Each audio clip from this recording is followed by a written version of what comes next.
dancehall me from creation.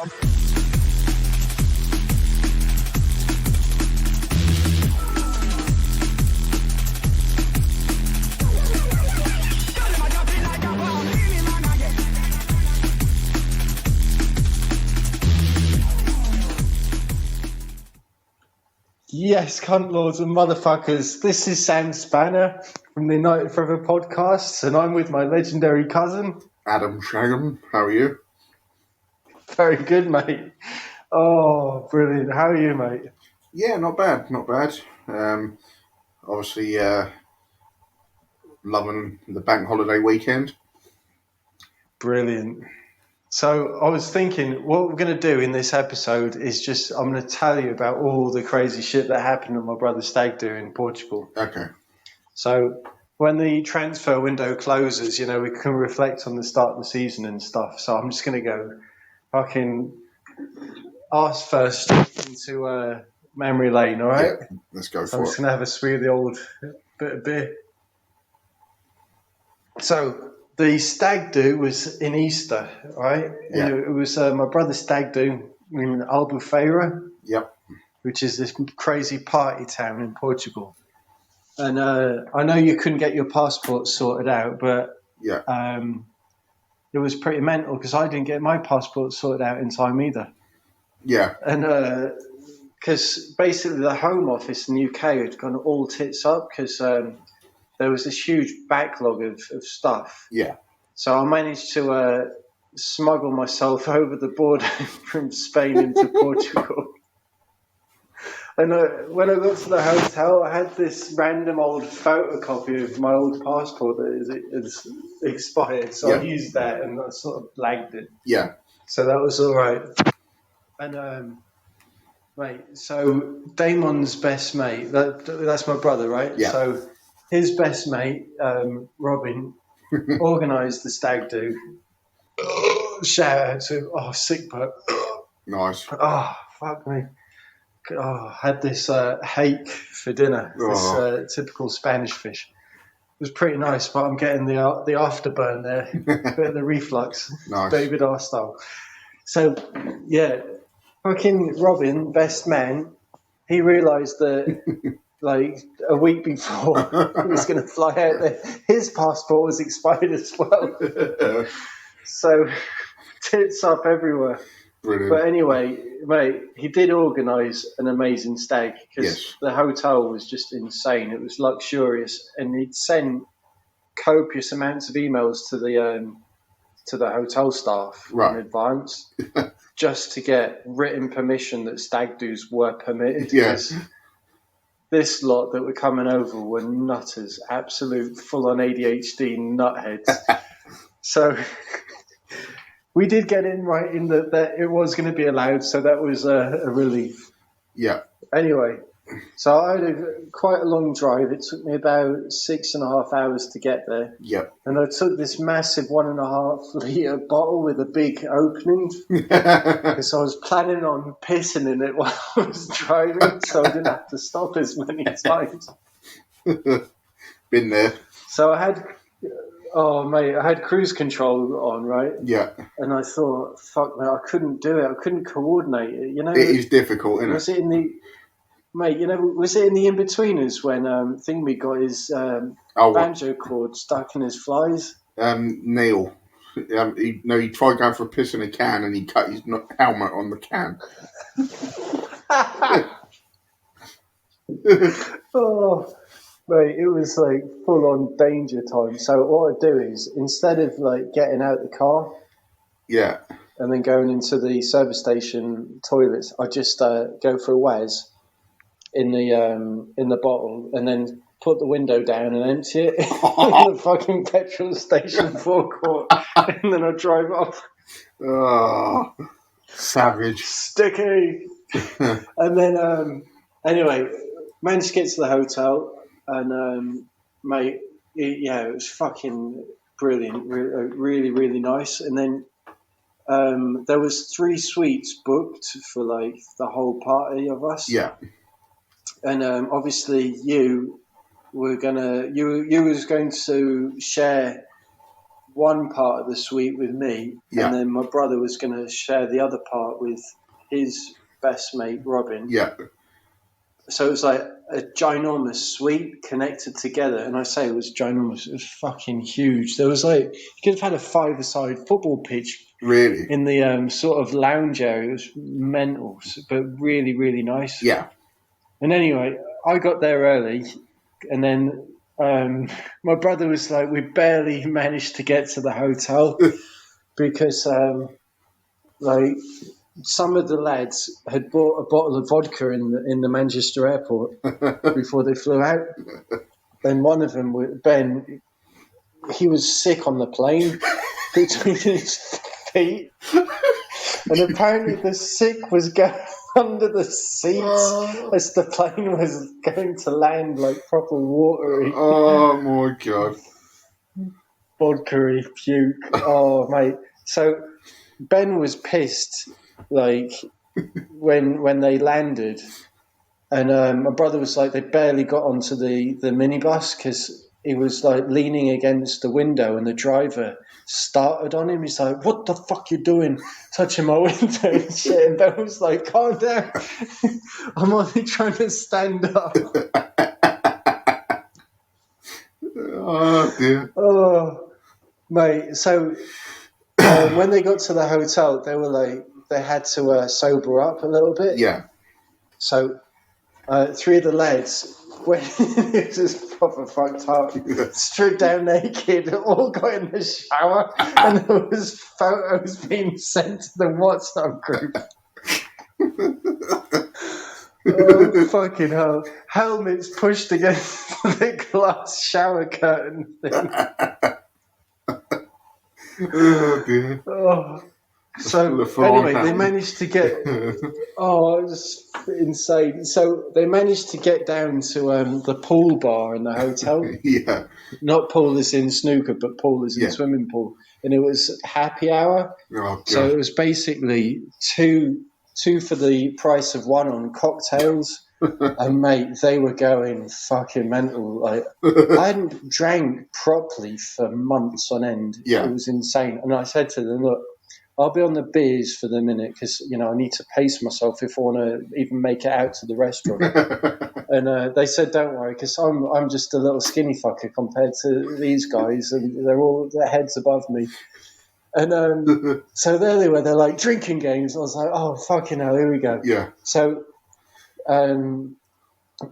they, instead of doing three fingers, they were letting me do one finger.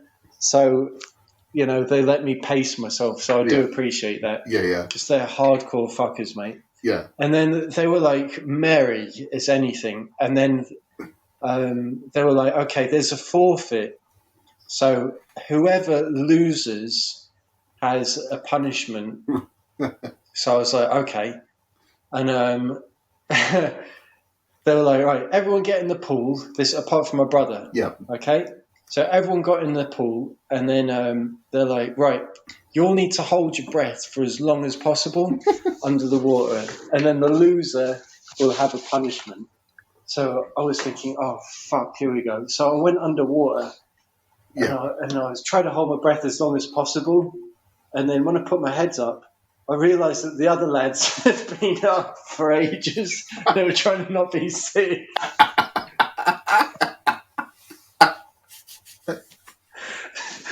So I suppose I could conclude that I'm actually in a better shape than those lot. So, oh, mate. Oh, dear. Anyway, it turns out that the biggest lad, Miles, who's like 6'7", he's the one who couldn't hold his breath the longest. Yeah. You'd have thought being like the biggest bloke would have the biggest lung capacity, but obviously not. No. So, mate, the forfeit was brilliant. So the first night, my brother's fancy dress was Aladdin, and then there's this random video of Miles looking at this Jasmine costume, and he's like, "Fuck off." No way, fuck off. And all of a sudden, Callum comes naked running behind him in the video, giddy as anything, and just running around the room. Oh, brilliant, mate. So it's quite funny because when you watch Miles walk, the lads were saying, just look at Miles. He's got like no arse. He's just all straight back and legs. And they're all complaining because every time Miles would go for his shit, he had like a blowhole on his lower back and the shit had just sprayed the inside of the toilet lid.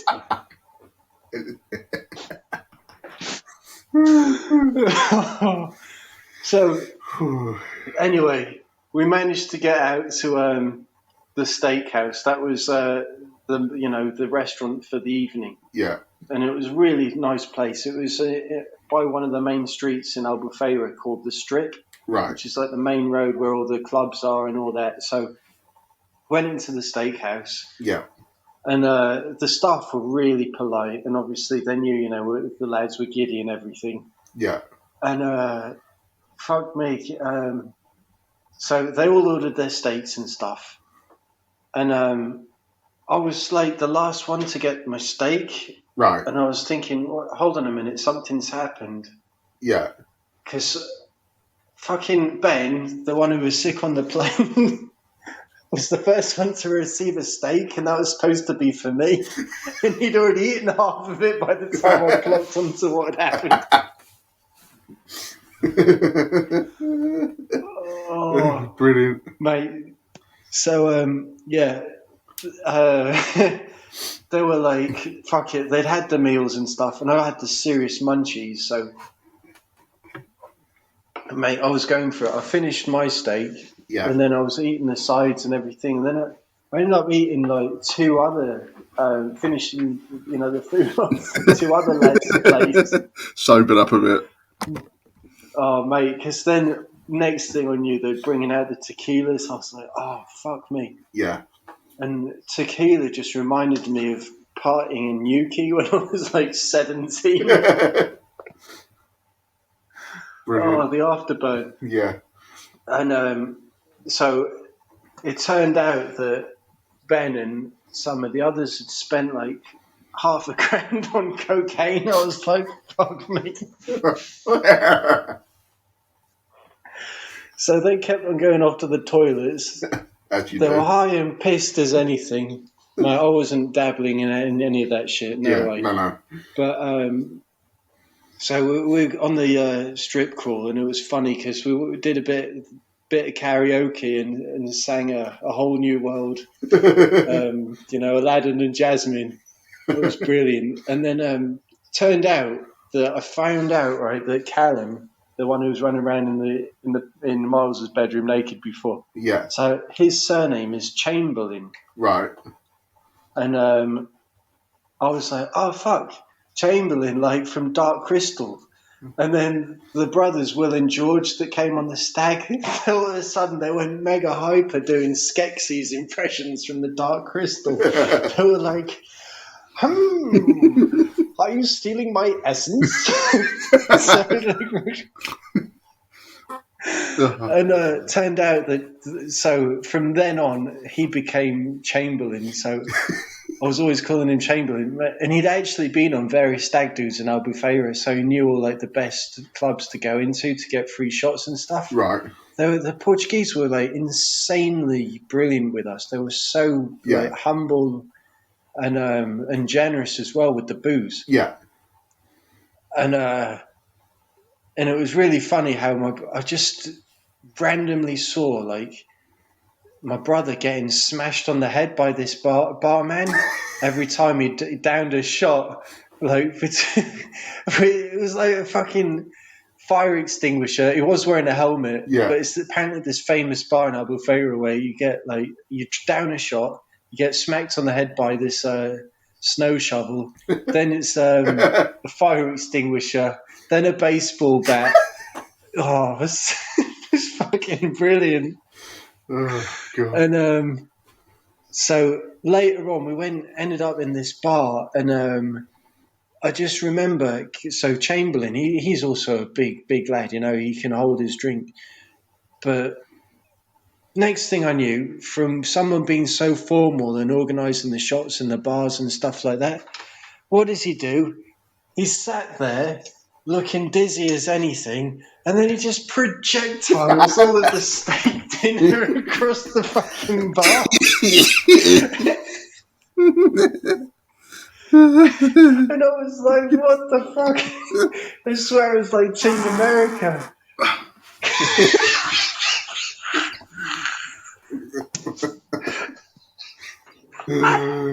Ford Capris backfire.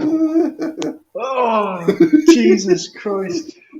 Mate, so, do you know, it was like all of a sudden a team of lifeguards running in slow motion in my fucking beer goggled vision, like coming to the rescue, and I thought they were going to like help him up and shit. Yeah.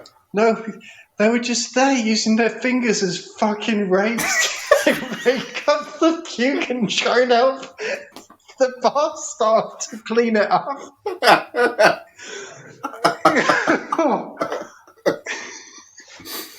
Oh, Jesus. Oh my God, it was so bad.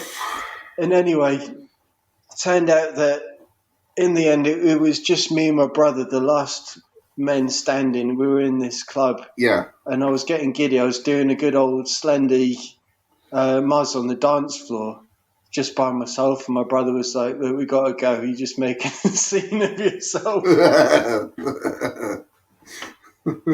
So I was like, fuck it. And then I broke the norm, mate. And I had my first dirty kebab since 2012. Nice. Which I very much regretted because the next day, mate, I honestly felt like someone had shoved a roll of sandpaper down my throat because between the tequila and the raw onion on the kebab, mate, oh, fuck me, I felt bad as anything. I bet. And and it turned out in the hotel. Hang on. Okay.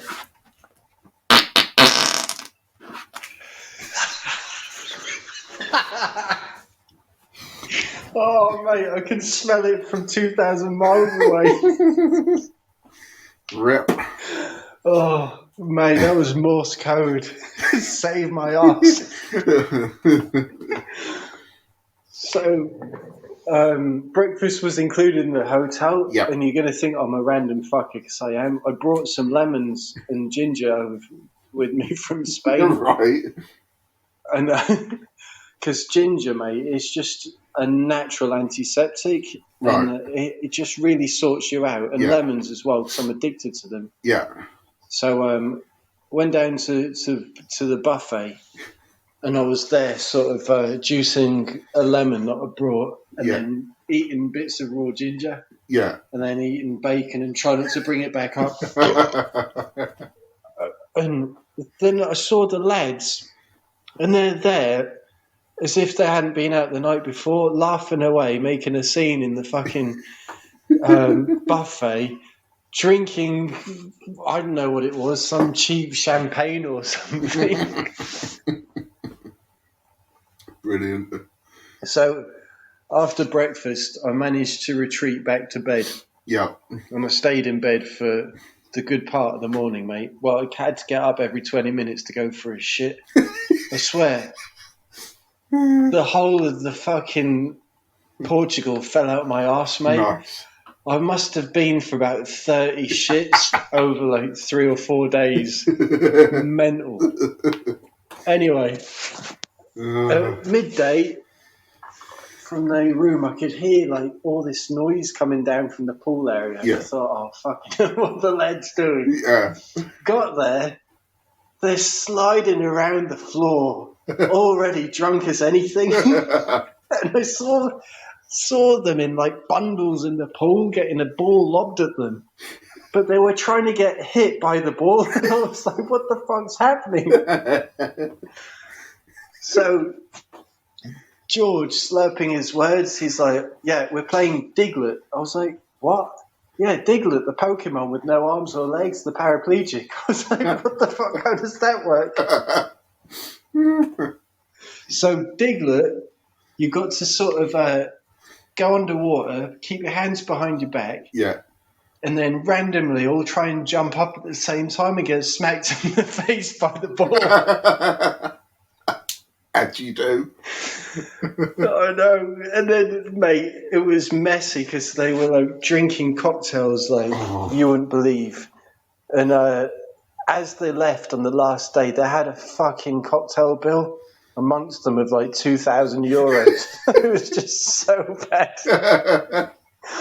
And one of the funniest things was obviously because it was such a nice hotel, people had gone there for a peaceful holiday, and there's this like group of drunkards slipping, sliding everywhere. And George, who was going to lob the ball at the guy who's ready to do the diglet jump, he lost his footing. Yeah. And I swear, he just fucking did a head plant between two sun lounges and hit his head on the table.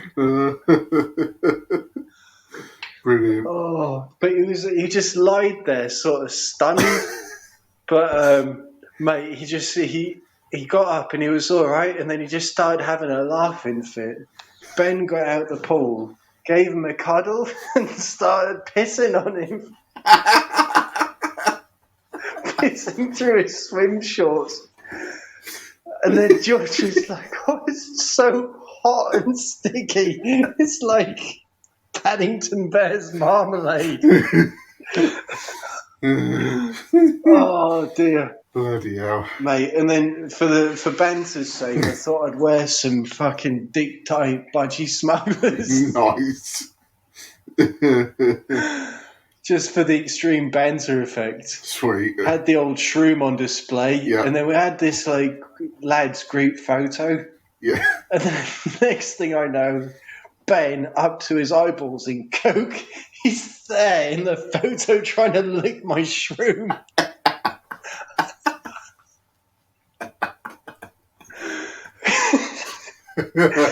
And then they somehow managed to roll over onto this grass verge behind them, behind the pool area. It was sort of separated by this low hedge. Yeah. And, oh, mate, they were just like pissing on each other. They were just fucking. I just have this image of Ben hold like. Someone just pissed in his hand, and the next thing I knew, he just rubbed it in his face. He's like, oh, so refreshing. Golden shower. So vile, mate. Oh. So, in the afternoon, we went on this party boat in a different town, and it was mental. So, we had like really cool music sort of bellowing out the speakers. So it was just the lads, and it was quite a big boat. Yeah. And it was Rolling Stones, and then some Black Sabbath and stuff like that. Yeah. And then the food was good. You know, they had some barbecue chicken and chips and stuff. And my brother's costume was a Borat Mankini for that moment, which was brilliant. And then there was like shitloads of beer, and then all of a sudden there's this image of these lads fucking absolutely caked to their tits in coke, jumping off the top of the boat, fucking face planting into the ocean. And I remember my brother trying to climb up the ladder, and it was quite a drop. It was a good 3 meter drop. Yeah. There's Ben at the top doing the fucking piss, giving my brother a golden shower. Oh, my brother sort of managed to fall back in the water, and George, who was behind my brother, was like, what's happening? All of a sudden, he's getting pissed on.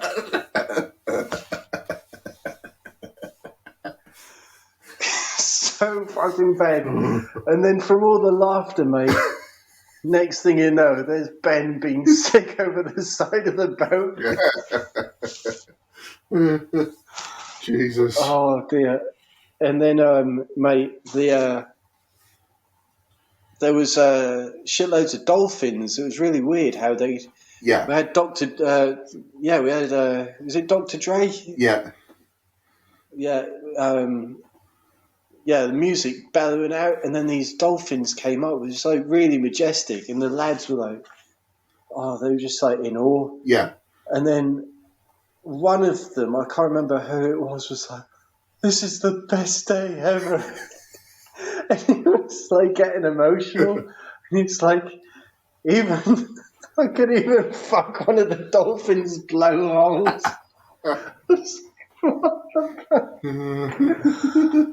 Oh dear.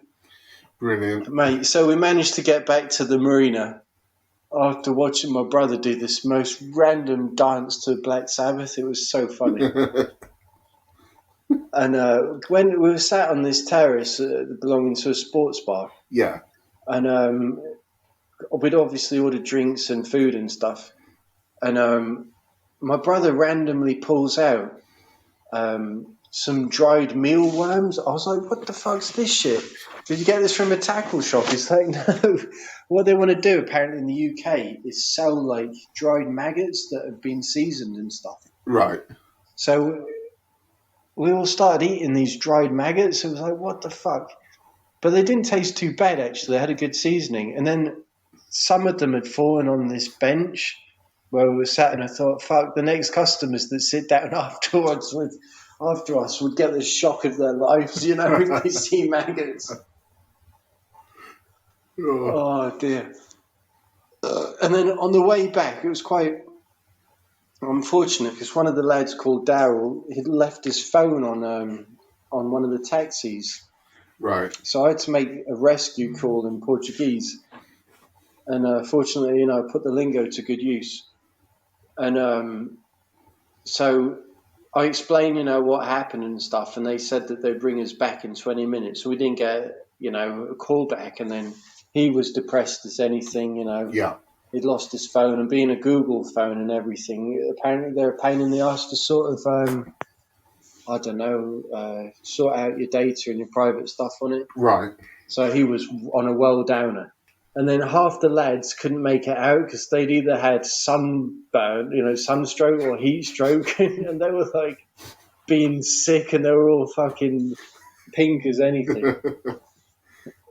And then my brother, his third costume for that night out was like a gag suit. It was really bad. Yeah. And when we went down to reception, like loads of people were laughing at him. And it was at the time where face masks was still like mandatory, Yeah. And he didn't wear one, and he was like saying to people, "Why are you laughing? Is there something wrong with my mouth?"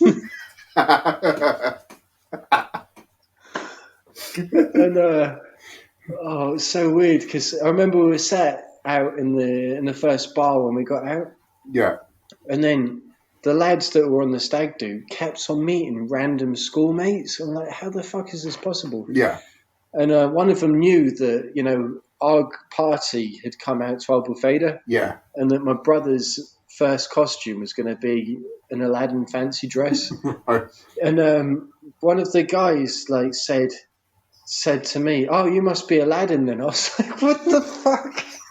I was wearing a blue polo top and my pleather coat, my brown pleather coat, the only guy, by the way, wearing a pleather coat or a coat at all. And everyone else was in shorts and sandals, socks and sandals. And because obviously, being out in a hot country for all these years, it wasn't like hot for me, but everyone else was obviously feeling the heat. Sweating their bollocks off, yeah. Yeah, big stuff. And then my brother's gag suit had these gaps for his nipples to like protrude through, and he got so much like attention from it. And my brother's got these enormous protruding nipples anyway, hasn't he? Yeah. And like on the dance floor, I remember like these randoms like asking me all the time, "Are they real?" And I remember going up to the gents' bathroom in this bar, and there was this random guy dressed in this like orange inmate's prison clothes. Right. And he was from Scarborough. Yeah. And again, he was like, "Fuck me" to my brother. He's like, "You got enormous nipples." It was surreal, mate. And the next thing he says, "Can I suck on one of them?" And my brother's like, yeah, go on, that's fucking weird. And I took a photo of this as it happened. Yeah. And then I left the bathroom first, and I went straight to the group of the other lads dressed in the same orange inmate clothes. Yeah. And they were like, what the fuck? Like, just laughing their heads off, saying that lad from their group was fucking nutter. Oh. And one of the guys, right, in the orange suit, or in the inmate suit, who was stood next to me at the bar, and I looked at him twice. I was just about to say, fuck me, it's Stephen Howson. Yeah. But then I thought again, no, impossible, because this guy was like 7 foot, but it was a full-on doppelganger. Really? It was crazy, yeah. And, oh, mate, so a little bit later on, we went on this rodeo thing, and, what a scene. My brother, who had taken a serious amount of shots, and he was just like trying not to fall off the bull, you know, the mechanical bull. Oh, the scenes, mate. And I remember being in this bar. It was called Cooper's Bar. Right. And they were playing nothing but happy hardcore. It was brilliant. Right. They had like these women in their 50s dancing away to like Hixie and stuff. It was great, you know, proper nostalgic. And my brother's like, look, Sam, let's go and play foosball. There's a table free. And I was like, yeah, come on then. And I thought, oh, mate, stinks of puke. And it turned out my brother was pissed as anything. And we were trying to play foosball, you know, table football. And every time he scored a goal and I went to get the ball out the back of the goal, it was sticky as anything. Some fucker had been sick on my part of the table. Fucking acid burn in my fucking hand. And don't you hate it when you go to clubs and there's no soap available? Oh, yeah. No sort of, no, there wasn't even a no splash, no gash man available, you know, to help freshen you up. Horrendous. Oh, mate. So anyway, again, me and my brother were the last men standing again. So I could not stomach a dirty kebab. No. So I got one for him. Yeah. And, you know, he's a giant next to me. And I thought, fuck me. I somehow managed to get him in the taxi. We got back to the hotel just about. And then in his part of the suite, there was this sort of like palatial sort of armchair. I managed to prop him up in it. Yeah. And I gave him the kebab. I took the foil wrapping off around the top and I said, come on, eat it, sober yourself up. And I had to go for like the 31st shit. So I went to the toilet. And when I came back, I was so fucked off of myself. I had no phone battery. The biggest regret in my life, because there was my brother. If he'd have gone into this right-angled position, so he'd sort of like slid down the armchair, and he's kind of completely horizontal in a gag suit, and just kebab meat splattered all over his chest. Oh, mate. And the next morning, there was like an insane amount of ants in the bedroom. Oh, it was so bad. And I don't know how the fuck he managed it, but, you know, the lads came in the room at like 9:30 in the morning. They're like, come on, saying to my brother to get dressed. And then they were all fine and they went off to play bloody golf. I was like, how are they not dead? Seriously. Oh, hardcore. Oh, mate, but I had so many burgers, you wouldn't believe it, when I was out there. So it was just burger after burger. So anyway, I managed to get down to the poolside restaurant for another burger. And then we chilled by the pool for the day. And then in the evening, we went into town. But just as we were going to go out, we got a telephone call from reception. And, mate, it was brilliant. It was the taxi firm saying that they'd found Daryl's lost phone. Right. And it was just like some crazy happy ending to a stupid film. Daryl's there, sort of like tears running down his cheeks. Oh dear. Oh mate. So yeah, no, it was a brilliant sort of fucking stag, and mate, when the lads had gone, so they had to get the first transfer back to the airport. Yeah. And I had breakfast by myself on the last morning. Yeah. Before I had to drive home, and I got this fucking shock of my life. So I had €160 bill to pay for more cocktails because the lads, after we'd gone to bed, they'd gone back down to the bar at the crack of dawn to have more fucking drinks, and they put the drinks on my name, the wankers. Oh, but it felt rough as anything. God knows how I managed to drive all the way home. Oh.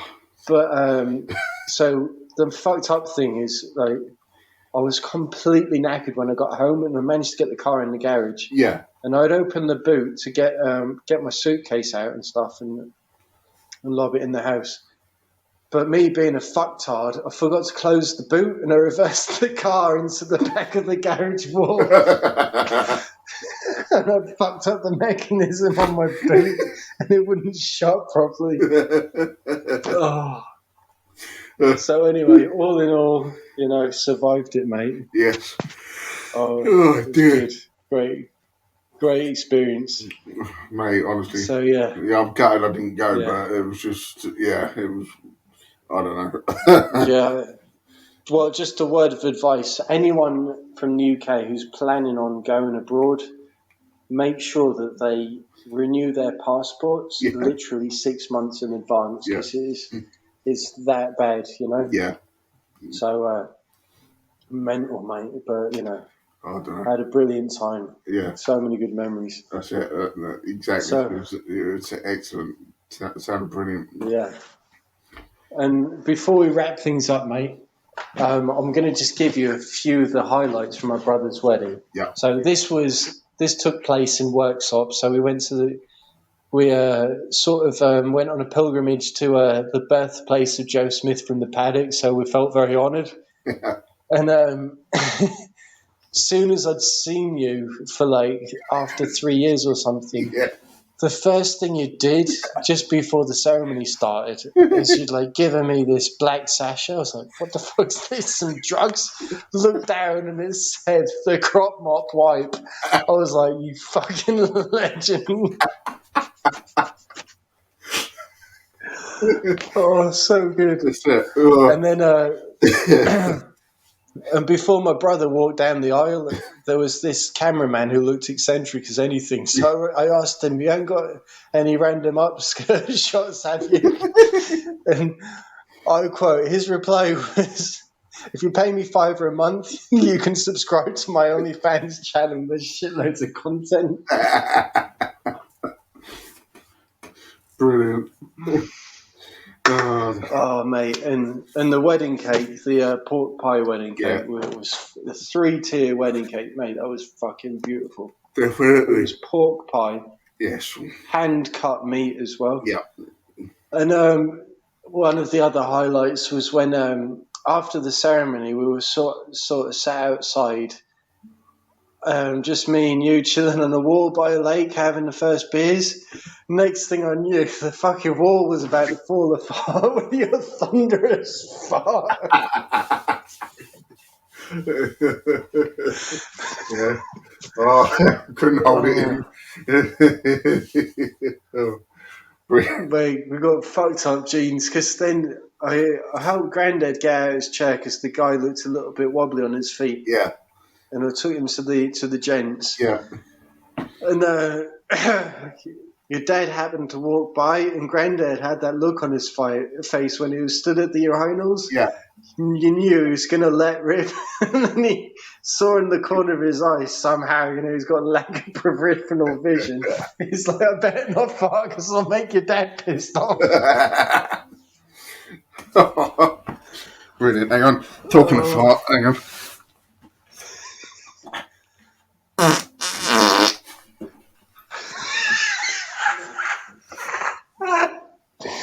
Oh, mate, on on that note, we better wrap things up. So good. Before we go, I've got one thing to add about the wedding. One of the highlights for me. Yes, mate. You'd gone to the loo, and I thought, I need a slash. So I went in as well, and I went into a cubicle, and you were at the urinal with, was it George? I think. Yeah, I think it was, yeah. And he looked over, he's like, oh, you're missing a bit of foreskin, do you want to borrow some of mine? And I was like, oh my God.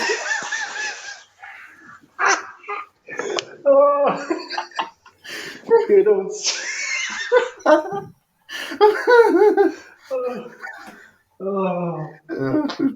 mate. Pure The slip when I was younger. It was too tight. Do you want to borrow some? Mate, I swear they're all eccentric fucking nutters, but no, it was a privilege to party with all those lads. It was a good time. And yes. Yeah, it was, mate. That's it. Anyway, so the next pod will be more of the footy related stuff, reflecting on the start of the season and what we think about the transfer window. So stay tuned, and I don't know if you've got any goodbye words, mate.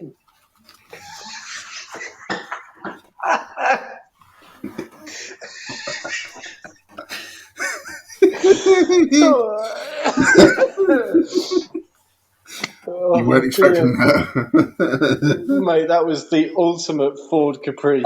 I'm sorry, before we continue, I know you want to wrap it up. Cut a long story short, my sister came down from York this weekend for the long weekend. Yeah. And okay. She and my mum went back with her, but they decided to take my eldest daughter with them. And and I was like, right, how can I stitch Laura up? And I was like, I know. So I sent her a message on WhatsApp and I sent her an audio file, and with the caption, it's me saying goodbye and hope you have a safe trip. And hang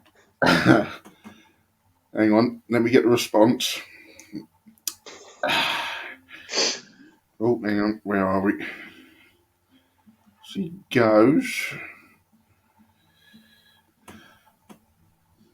I had that on full volume on a very quiet platform, but plenty of people, quite frankly, we shout ourselves, you knob. And this is the sound file I sent her.